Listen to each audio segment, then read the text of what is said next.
مساء الخير يا جماعة. النهاردة حبيت أشارك بعض النصايح اللي أنا اقتنعت بيها عن الجواز. مبدئيا كده، الجواز وسيلة مش غاية، مش إنك تتجوز لمجرد إن أنت اسمك اتجوزت وخلاص، إنما هي وسيلة عشان تعيش مع الإنسان اللي أنت بتحبه واخترته من وسط الناس كلها عشان يكمل معاك حياتك. الجواز مش اتنين أهلهم اتفقوا على مهر وشبكة وفرح وخلاص كده. جواز اتنين حبوا بعض واتفقوا يكملوا حياتهم مع بعض بأي شكل، تحت أي مكان، في أي ظروف. الاستقلال المادي هو اللي هيخلي عندك حرية اللي انت تختار شريك حياتك، لأن غالبا اللي هيشتري لك سرير هو اللي هيختار مين هينام جنبك. في الأول كده أنا عايز أقول شوية كلام مهم جدا للبنات.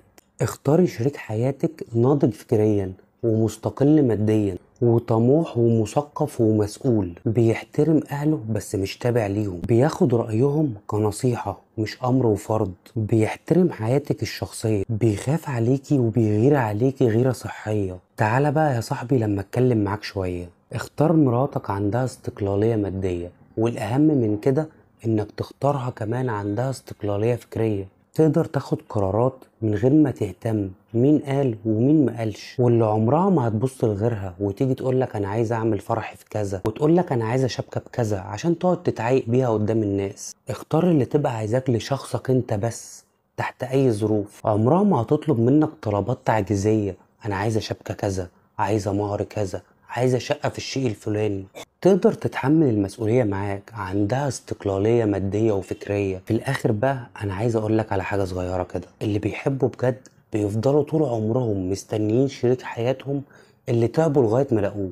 مش بس كده، ده بيفكروا 100 مرة قبل ما يسيبوه أو قبل ما يزعلوا من بعض. وعلشان تلاقي شريك حياتك المناسب ليك بتمر بحاجات كتير قوي، خبرات انت اكتسبتها ودروس انت اتعلمتها وحوارات جواز فاشلة انت دخلت فيها. كل ده هيخلي عندك مسؤولية تجاه الموضوع ده واتجاه الشخص اللي انت اخترته تكمل معاه حياتك. عاوز اقولك على حاجة بس يا رب ما تفهمنيش غلط، انا بشجع عمل الزوجة وتفوقها وتميزها في شغلها، وفي رأيي ان لازم الراجل يشجع مراته على كده، لان نجاح وتميز اي حد فيهم هو نجاح للتاني برضه. يا رب ما تفهم غلط، بس الجواز الخالي من الحب والعاطفة عامل زي المشروع العقاري بالظبط، دفع رسوم وتملك وانتفاع. والجواز الخالي من الحب والعاطفة بتكون مراتك فيه جسد للمتعة والخلفة وخلاص، والراجل للمرأة مجرد بنك بتاخد منه فلوس. من الآخر علاقة هات وخد.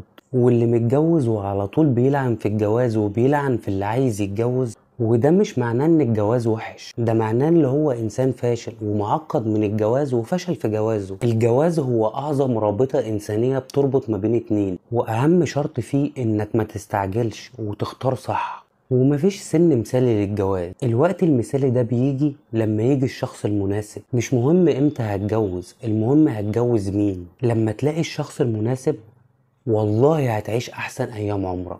يلا كفاية كده النهاردة، سلام.